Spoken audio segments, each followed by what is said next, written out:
Oke, selamat pagi Pak Cliff dan teman-teman. Kali ini saya Rafael Michael Tanoto di sini akan menjelaskan tentang apa sih itu jurnal penyesuaian, terus apa itu laporan keuangan, terus ada neraca saldo setelah penyesuaian, buku besar setelah penyesuaian. Nah, sebelum kita mulai nih, apa sih jurnal penyesuaian itu? Jurnal penyesuaian itu adalah jurnal yang dibuat di akhir periode untuk menyesuaikan akun-akun sehingga menunjukkan keadaan yang sebenarnya sebelum menyusun laporan keuangan. Nah, akun-akun yang biasa disesuaikan itu ada kayak pendapatan akhirnya dicatat, gitu kan. Jadi kan yang unearned service di debit, lalu service revenue-nya di kredit. Lalu ada perlengkapan yang dimana perlengkapan itu kan habis terpakai. Jadi kita itu menyusun laporan jurnal penyesuaiannya itu menggunakan akun beban perlengkapan karena perlengkapannya sudah habis dipakai. Lalu ada peralatan, di mana peralatan itu kan yang seharusnya tidak bisa habis gitu ya, tidak bisa habis terpakai. Namun ketika kita membeli peralatan, kayak misalnya kita membeli laptop gitu, itu ada jangka waktu tertentu di mana dia tuh akan menyusut, di mana harga belinya itu akan menurun karena kita sudah memakai peralatan itu. Nah, selanjutnya laporan keuangan. Nah, laporan keuangan itu ada 4. Yang pertama itu laba rugi, di mana di laporan ini tuh kita tuh mencari penghasilan bersih suatu perusahaan di mana pendapatan dikurangi dengan biaya-biaya yang terjadi dalam suatu periode itu. Lalu ada laba ditahan, di mana laba bersih yang tadi kita cari ini laporan laba rugi ini, kita kurangi dengan ekuitas, di mana prive atau dividen gitu. Lalu yang ketiga ini posisi keuangan, di mana laporan posisi keuangan ini sama seperti neraca, di mana harus imbang antara aset, liabilitas, ditambah dengan ekuitas gitu. Jadi sama kayak persamaan dasar akuntansi. Kan rumusnya aset sama dengan liabilitas plus ekuitas. Nah, sama kayak gitu. Lalu yang terakhir ini laporan arus kas, di mana di dalam laporan ini itu berguna untuk perusahaan itu dapat memonitor semua pemasukan atau pengeluaran yang menggunakan kas. Tapi nggak semua kas gitu. Jadi bisa menggunakan yang setara dengan kas. Kayak bank gitu, saldo yang ada di bank gitu. Karena rata-rata kan perusahaan sekarang kan pakai bank, nggak semuanya pakai cash gitu. Lalu kas yang keluar atau masuk ini dibagi menjadi 3, itu operasional, investasi, dan pendanaan. Nah, sebelum kita mulai lebih lanjut, penjelasannya sampai di sini dulu. Nanti saya akan jelaskan lagi ketika saya mulai mengerjakan. Nah, di sini kita akan mulai dari pengerjaan jurnal penyesuaian, teman-teman. Nah, di jurnal penyesuaian itu yang akan kita sesuaikan di sini itu ada 6. Yang pertama itu pengerjaan pekerjaan pada tanggal 8 Juni 2020. Lalu yang kedua itu perlengkapan tersisa 250, peralatan mengalami penyusutan sebesar 25%, gaji yang belum dibayarkan itu ada 100, lalu iklan yang sudah ditayangkan itu sebanyak 3 kali, lalu pekerjaan yang telah dikerjakan tetapi belum tercatat sebesar 200. Nah, jadi kita akan mengerjakan yang pertama, di mana mengerjakan pekerjaan pada tanggal 8 Juni 2020. Nah, kita lihat di tanggal 8 ini ya. Di tanggal 8 ini, kita menerima pendapatan jasa dibayar di muka.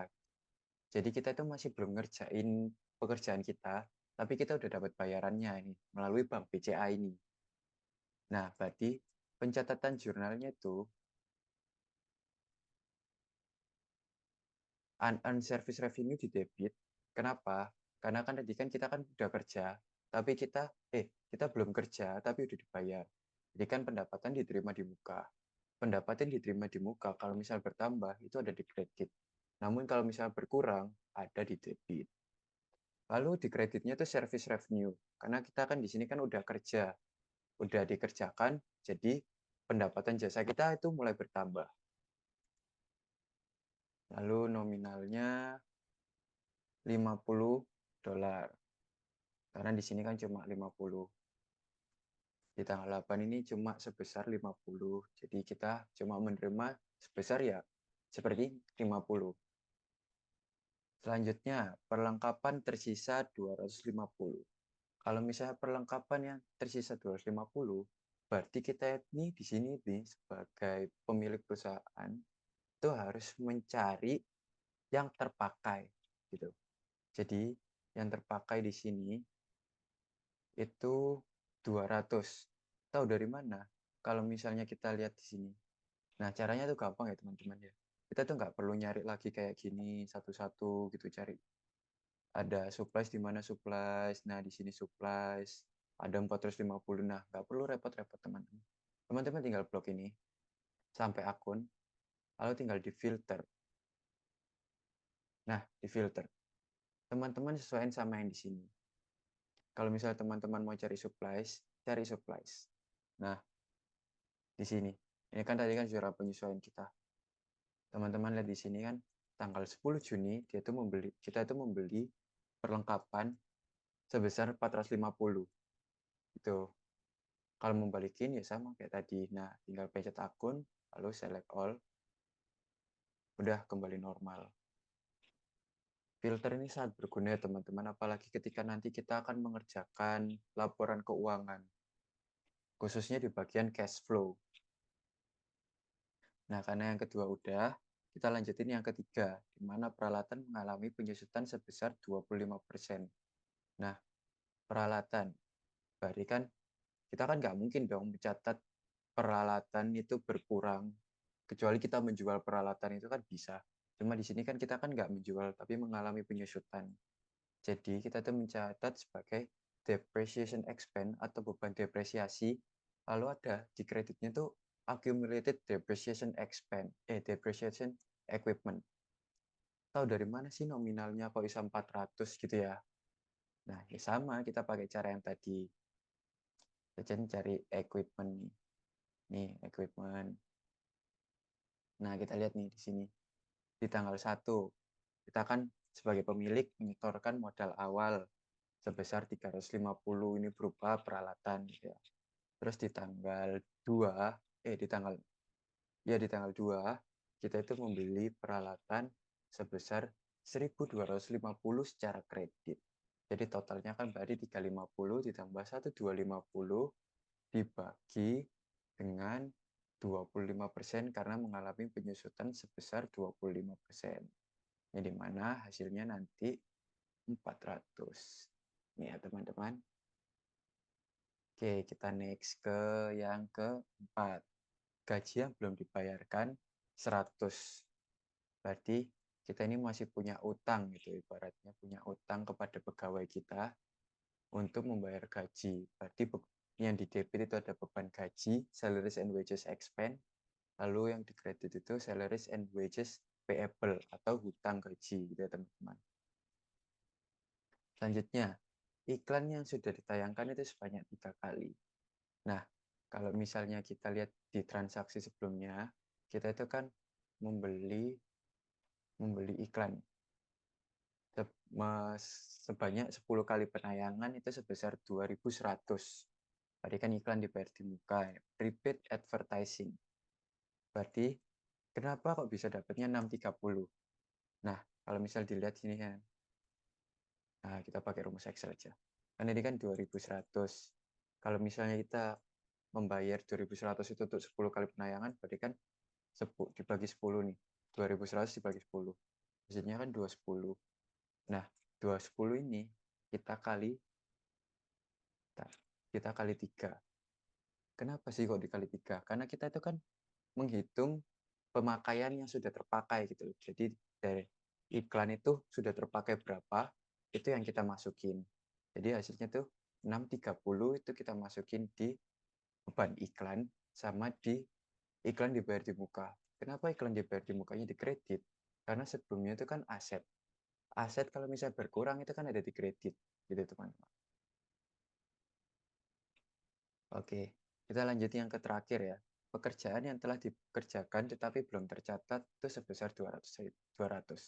Nah, kalau misalnya kita udah melakukan pekerjaan tapi belum dicatat, itu otomatis kita itu belum dibayar, teman-teman. Jadi, pihak luar itu masih utang ke kita itu loh. Jadi, piutang atau account receivable itu bertambah kan di debit, kalau misal berkurang di kredit. Lalu service revenue itu berarti pendapatan jasa Kalau misalnya bertambah, itu ada di kredit gitu teman-teman. Nah, udah selesai nih. Kita kan udah jurnal penyesuaiannya sudah selesai. Mari kita lanjut ke buku besar setelah penyesuaian. Nah, dapat dilihat di sini kan, ini sini kan belum, ini kan buku besar sebelum penyesuaian ya teman-teman. Caranya ngubah pivot table ke setelah penyesuaian itu gimana sih? Gampang teman-teman, caranya tuh biasanya di ini pencet di daerah biru-biru ini, lalu di refresh. Di sini berarti kan, jadi kalau misalnya kita lihat di jurnal penyesuaiannya, ada beberapa tambahan baru ya, seperti advertising expense atau biaya iklan gitu ya. Terus ada beban hutang gaji, lalu ada accumulated depreciation equipment, beban depresiasi, dan sebagainya. Nah, kita lihat di buku besar ini kan berarti kan udah harusnya udah ada depreciation expense, accumulated depreciation equipment, terus ada apalagi salaries and wages payable, dan sebagainya. Buku besar setelah penyesuaian itu sama kayak buku besar yang kemarin gitu teman. Cuma bedanya ada penambahan akun-akun baru yang dimana ya setelah penyesuaian itu. Kita lanjut ke neraca saldo ya. Di neraca saldo ini sama kayak yang kemarin, cuma bedanya ya tinggal di refresh saja. Nah, kalau misalnya nggak bisa ya otomatis saya harus bikin ulang. Nah, mungkin teman-teman lupa cara bikin ulang, jadi di sini saya mau jelasin cara bikin ulangnya. Buku besar ini kita create copy, kita pindahkan sini ya. Kita kasih nama neraca saldo ya. Nah, ini akun-akun semua ini. Tuh,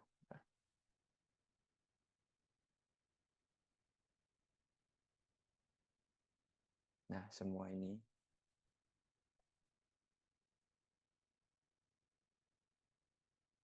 tinggal di delete. Nah, tapi nggak semua di delete ya teman-teman. Sisain satu yang cache itu aja. Karena itu bakal kita pakai. Nah, sebelumnya itu kita ke pivot table analyze, lalu field calculated field, kita tulis di sini dp dp seru rumusnya itu if jika debit lebih besar daripada kredit, maka debit dikurangi kredit sama 0. Nah, ini rumusnya debit kredit. Kita bikin yang kredit sekarang. Rumusnya kan sama. Aduh. Kredit if cuma tinggal dibalik aja sih, rumusnya sih sama, dua-duanya sama, yang tinggal dibalik. Kredit dikurangi debit mana, selesai. Berarti tinggal di sini tuh yang dihapus itu yang kredit sebelumnya, saldonya dihapus. Nah, berarti kita akunnya tuh dipindah ke rows, tanggal ini dihapus, nggak usah dimasukin gitu ya. Udah selesai jadi ini. Dan di sini kan nggak ada totalnya, jadi kita bikin total sendiri pakai rumus sum.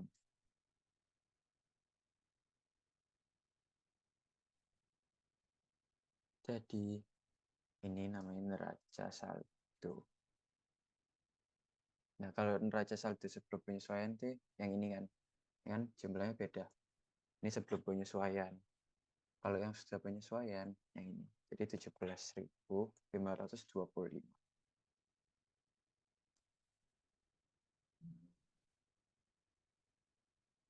Yang neraca saldo sebelum penyesuaian ini kita hapus saja karena kita nggak bakal pakai lagi untuk kedepannya. Jadi kita hapus. Nah, kita lanjut ke laporan keuangan, teman-teman ya. Nah, yang pertama itu income statement atau laporan laba rugi. Nah, di sini saya tuh pakai data validation. Ya mungkin di sini tuh udah agak lama, tapi nggak apa-apa. Kita ambil datanya itu dari Raja Saldo aja. Nggak usah ngambil dari Jawa karena Jawa itu terlalu banyak. Kita ambil dari Raja Saldo. Nah, yang pertama itu kan laporan laba rugi. Laporan laba rugi yang sudah saya jelaskan tadi itu kan kita ngambil dari pendapatan sama beban-beban. Nah, kalau misalnya kita lihat nih, bebannya ada berapa sih? Ada 1, 2, 3, 4, 5, 6. Ya. Ada 6 yang expense. Pada sini 1, 2, 3, 4, 5, 6. Nah, pas. Ini, nah, data validation, list, source, neraca saldo. Nah, kita masukin satu-satu gitu ya. Surplus expense, depreciation expense. Pokoknya semua expense itu kita masukin ya teman-teman ya. Nggak ada pengecualian sama sekali, kita masukin semua. Terus ada apa tadi, salaries and wages, utilities expense, administration expense, lalu yang terakhir itu ada advertising expense. Nah, di sini cara pengerjaannya tuh ada rumusnya teman-teman, cuma tergantung teman-teman itu mau pakai atau enggak ya. Nah, di sini bentar kita kasih cara satu.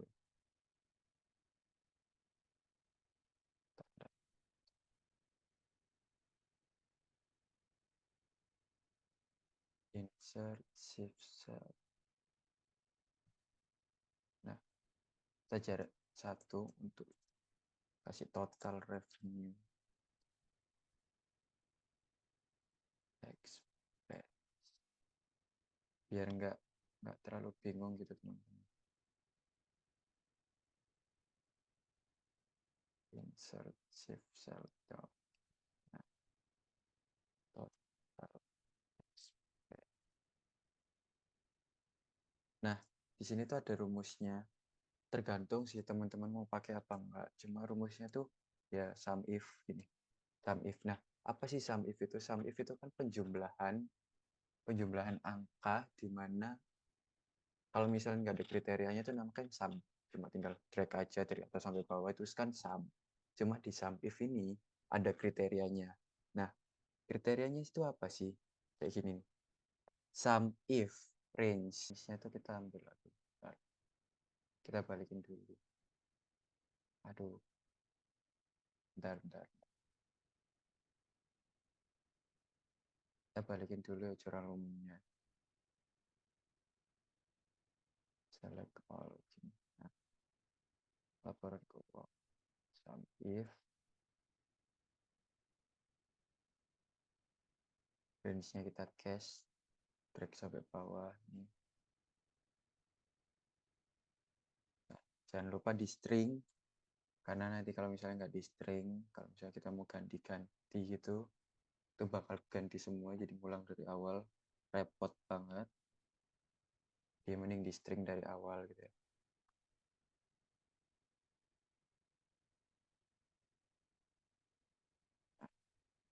Di string, lalu minus sum if lagi. Aslinya tuh cuma ini tinggal di copy sih. Nah, tinggal di copy. Cuma beda, cara beda ini tadi kan dari kredit. Sekarang diubah dari kredit itu jadi debit di sini.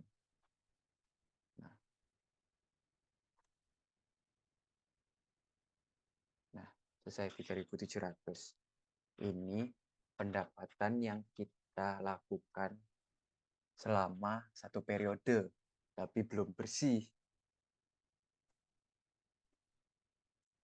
Ini tinggal sini. Nah, terus cari expense ini sama.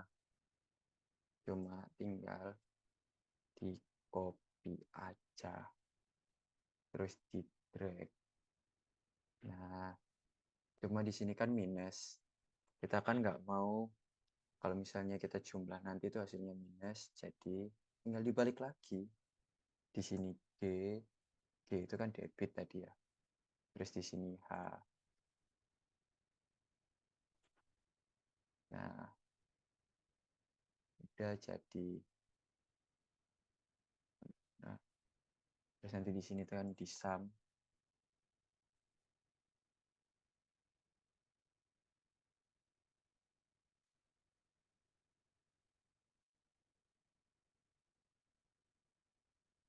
Nah, net income-nya ini dikurangin ini. Aduh, maaf, kesalahan. Nah, ini net income-nya nih.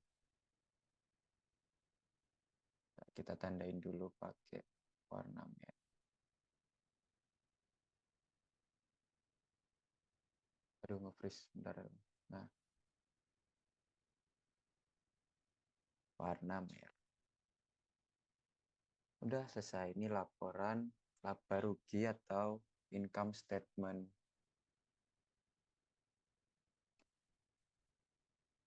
Lalu kita laporan retain earning statement atau laba ditahan. Ini itu lebih simple. Gimana? Retain earning di tanggal 1 Juni itu kan otomatis kan nol. Karena kita nggak ada sama sekali. Lalu net income itu diambil dari sini tadi.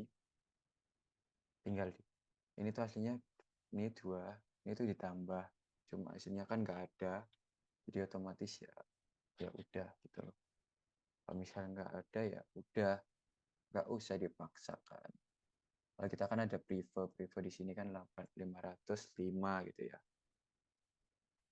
Kita ini ditambah. Nah, sini nanti dikasih label biar menandai. Nah, ditambah. Ntar ini saya kurangin. Terlalu besar, nggak enak dilihat.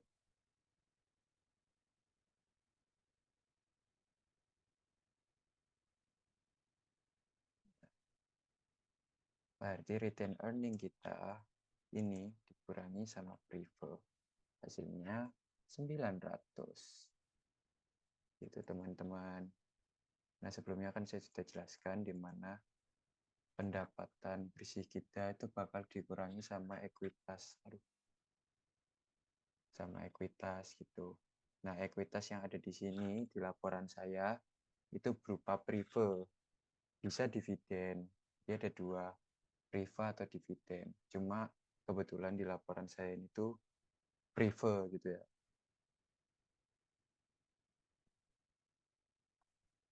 Nah, selanjutnya kita ke ini. Statement of Financial Position atau laporan keuangan. Kita bikin sama kayak tadi ya. Kita bikin satu-satu nih. Emang agak lama cuma buat menambah wawasan teman-teman aja sih. Aslinya boleh dipakai, boleh enggak. Cuma saya pakai karena ini kan salah satu dari rumus Excel. Di mana rumus Excel apalagi yang buat kita nanti para akuntan sangat penting sekali. Jadi kita harus tahu rumus-rumus Excel. Dari data validation, lalu ada if error, gitu ya. Itu penting banget. Nah, kita kerjain satu-satu dulu ya teman-teman ya. Dari sini, equipment. Equipment, kita pakai rumus yang tadi aja. Biar nggak terlalu lama. Taruh sini. Nah, equipment. Equipment itu kan tadi kan ada penyusutan. Kalau misalnya di laporan keuangan, itu harus dikurangi sama accumulated depreciation equipment gitu. Biar hasilnya itu nggak melencong teman-teman. Hasilnya itu tetap sama. Nah,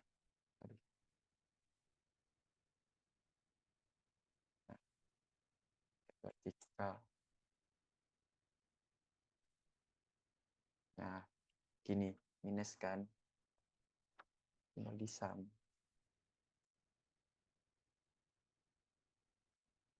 Udah hasilnya nih nemu. Ntar ini hapus.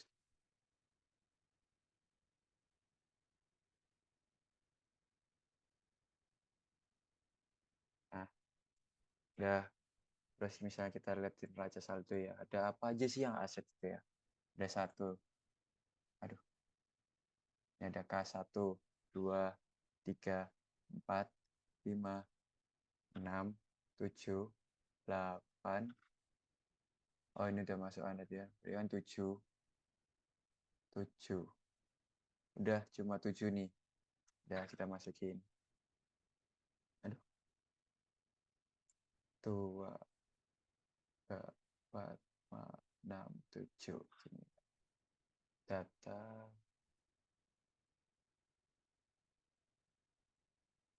validation, list. Harusnya kita ambil dari neraca saldo. Akhirnya kalau mau ambil dari Jawa juga bisa, cuma kalau misalnya diambil dari Jawa itu kan agak banyak.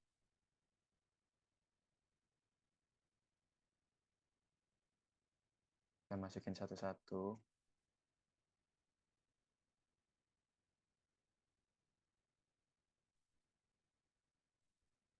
Mungkin teman-teman bingung ya, prepaid advertising kok bisa sih masuk ke aset gitu ya. Nah, kenapa sih itu masuk aset? Karena ya emang tempatnya di aset gitu teman-teman. Nah, kita copy di sini. Ini berarti J8. Ini juga J8. Nah, kita drag sini. Nah,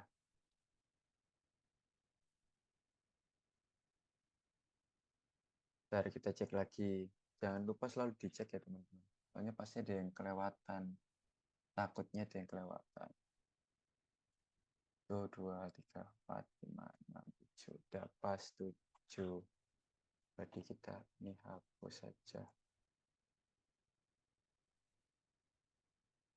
Nah, ini buang-buang. Delete. Shift. Nah, kita cuma tinggal jumlahin sum dari sini. Kenapa ini nggak masuk? Karena ini kan udah dikurangin gitu loh. Hasilnya ini. Jadi nggak perlu dimasukin lagi. Kalau misalnya dimasukin lagi, pasti nggak imbang. Ya, teman-teman. Nah, sekarang masuk ke liabilitas. Liabilitas itu ada ini. Payable sama ini unearned service ini kan kita kan nggak ada ya, udah nol ya. Berarti kita nggak usah masukin ke laporan keuangan.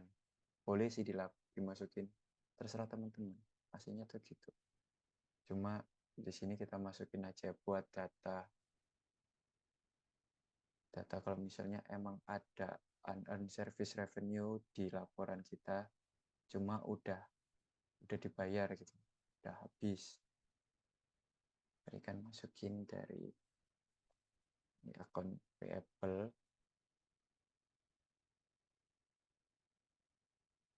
terlewatan unearned service sama salaries and wages payable. Nah, kita pakai rumusnya yang sama gitu. Karena ya emang rumusnya sum if yaitu sama. Ini kan J. Nah, kalau misalnya liabilitas itu kan ada di kredit ya. Semua liabilitas itu kan kalau bertambah di kredit, tapi kalau berkurang ada di debit. Jadi kita balik lagi teman-teman. Kita balik lagi debitnya. Nih A, ini B.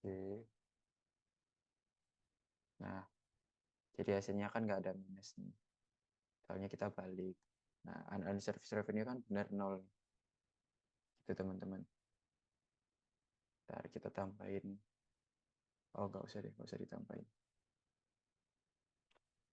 Nah, terus kalau misalnya ekuitas itu ada dua, ada share capital sama share capital sama net income yang tadi. Itu dimasukin ke ekuitas, teman-teman. Kita data lagi, lalu list, source-nya dari neraca saldo sini.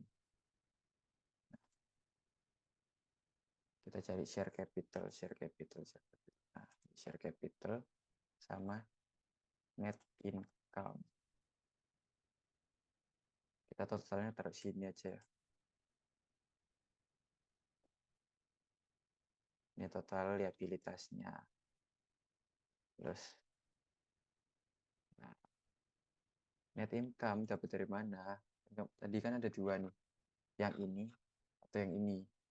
Kita pakai yang ini, teman-teman. Nah, kita pakai yang 900 ini.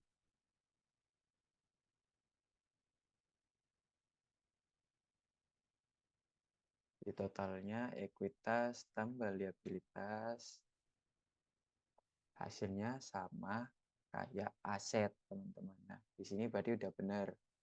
Kenapa kok udah bisa dibilang benar?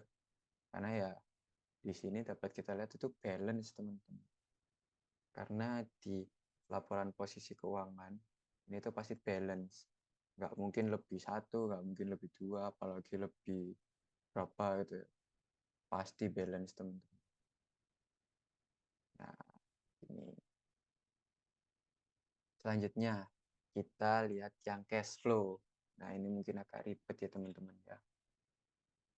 Cash flow. Kita lihat di jurnal. Itu, nah, kita balik lagi ke jurnal umum. Di mana kita pakai filter, teman-teman. Filter yang ini, short and filter. Kenapa kita pakai ini? Karena ya kita harus cuma ngeliat cash-nya tok gitu loh. Cuma ngeliat cash aja. Biar kita ini nggak terlalu pusing gitu, harus kemana. Tapi cuma lihat cash-nya aja. Nah, kalau misalnya kita lihat di buku besar, cash-nya itu kan saldonya nih segini, sisa, enggak, kita lihat di neraca saldo aja. Neraca saldo 8.210. Nah, di laporan cash flow ini harus samain di neraca saldo. Saldonya itu harus sama gitu loh. Jadi ya 8.210. Oke. Kita lihat ya, teman-teman ya di sini. Nah, ini kan penyetoran modal awal. Penyetoran modal awal itu kita masukin ke sini. 10.000. Nah, kita masukin ke sini 10.000. Lalu kita masukin prefer tadi kan, prefer kita kan pakai bank ya tadi ya, jadi kita nggak perlu masukin prefer, kita ganti net cash. Sabar ya, teman-teman. Net cash.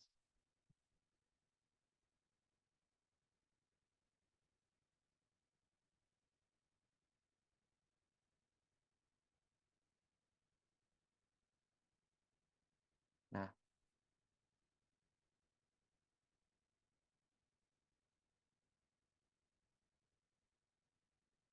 dah nih.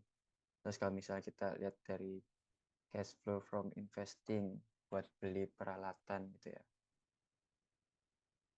itu nggak ada, teman-teman. Ya, membayar biaya listrik, membayar biaya admin gitu ya, lalu ada membayar utang, lalu membeli perlengkapan di muka, itu masuk ke beban semua, teman-teman. Jadi nggak ada sama sekali. Terus kalau misalnya kita lihat nih di keterangannya tadi kan ada yang buat ini operating ya. Operating itu kan ada pendapatan, lalu ada beban, itu operating, lalu investing itu kayak membeli perlengkapan gitu. Tapi di sini kan nggak ada sama sekali nih. Yang investing kan nggak ada sama sekali. Ini kan beban semua. Jadi kita cuma masukin ya ini.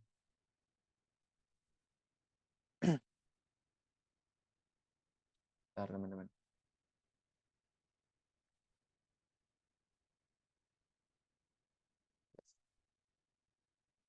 expense berapa? 1790 gitu ya. 1790. Nah, ini udah benar hasilnya segini. Cash N-nya udah benar. Kita kasih warna merah.